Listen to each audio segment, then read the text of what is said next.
Hello, hello. Today, Breaking Brain at night, and my special guest from Poland. Oops, not from Spain. Today, into the Wild Blue Yonder and Magda. Hello, Magda. How are you and Hello, how do you feel? hello, Basia. I'm fine. I just came back from the beach, so I'm still, with my wet hair, and really, I didn't have time to get ready. So I will just talk from my heart. I cannot lie to you because I'm not. I'm still like swimming. Okay, I think it's great because we have hot summer and it's a really nice experience.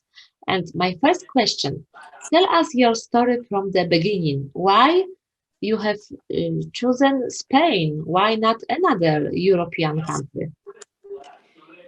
To be honest, I haven't chosen Spain. Spain has chosen me. So, yeah, it's life. I think that when we decide to travel and to meet people and to meet other places and cultures, there is always a sort of possibility that you will just get stuck somewhere. And that's what happened to me. I got stuck in a small island. Okay, and right now, next question. What's the biggest challenge you faced in Spain? What's the most surprising thing about Spain, Spanish, people and culture? What do you think? It's similar to Poland or completely opposite? Oof. It's a long story, and I could talk and talk and talk about it. But actually, I'm not in Spain.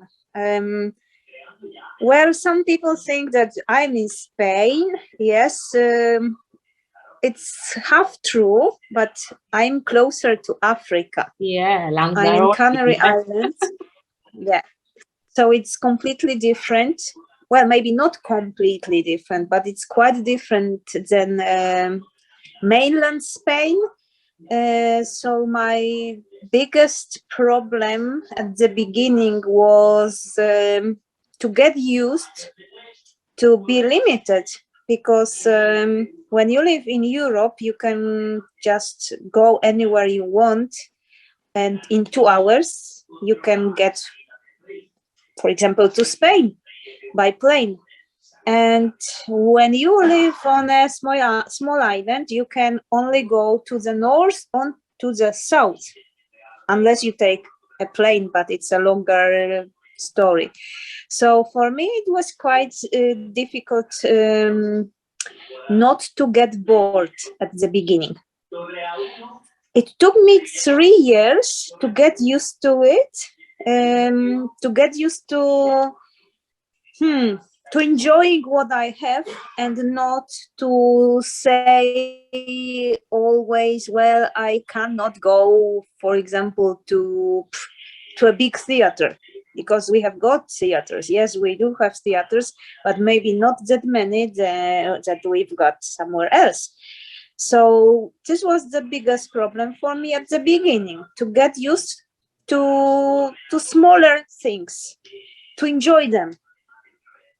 Mhm. And what else did you ask me about? Because I forgot the biggest Okay, challenge, and then what something else? really surprising for you, and I think it's like this place when you haven't possibility to do whatever you want in the past, and something like the biggest challenge you faced in Spain. And I think it's with this place when you live on this island and you haven't possibility to do uh, everything what you, for example, can do when you live exactly in Spain and you Yes. move to another city. Okay, next question. What's your most significant achievement when you feel you are really proud of yourself? Oof. Every day is a big challenge for me, because I am the sort of person that every day puts like the goal, bigger goal. And I always live like this. I try something and I think, okay, if I do this, then I have to change. I have to find something else. So my first challenge was to pass the driving license, to pass this exam. Then I wanted to become a tour guide. Before that, I wanted to finish my university, but with the Spanish system. And then I wanted to become a businesswoman. I did it.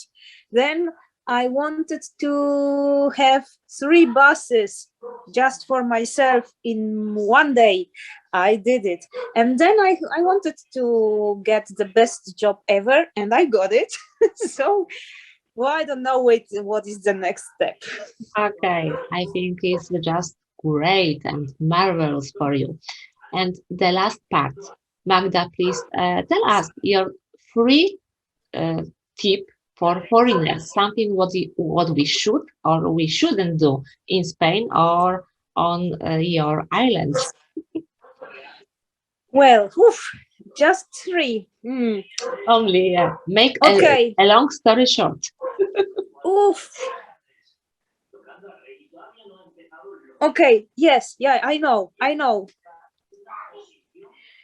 Sorry, because I've got very small Okay. battery. I know. Don't wear the Spanish T-shirt because we are not Spain. So Okay. don't go saying Spanish, is the best, or flamenco. Okay. Don't use Okay. flamenco or typical Spanish T-shirts because it's not correct here.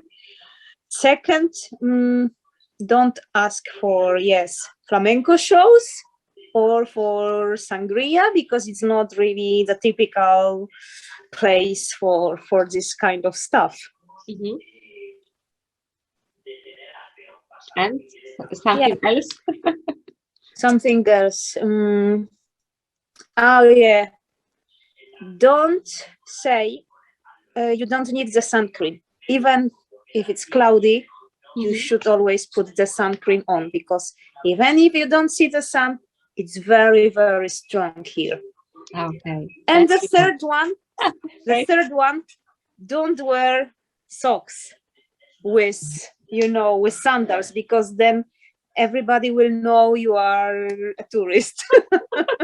Okay, I think the last is really important because sometimes people don't recognize this difference. Okay, Magda, thank you so much for your time. I really appreciated our conversation. And do you have something like really important phrase or something like that in Spanish? Because on this island, you use more English or Spanish? Spanish. We use Spanish. It's our language.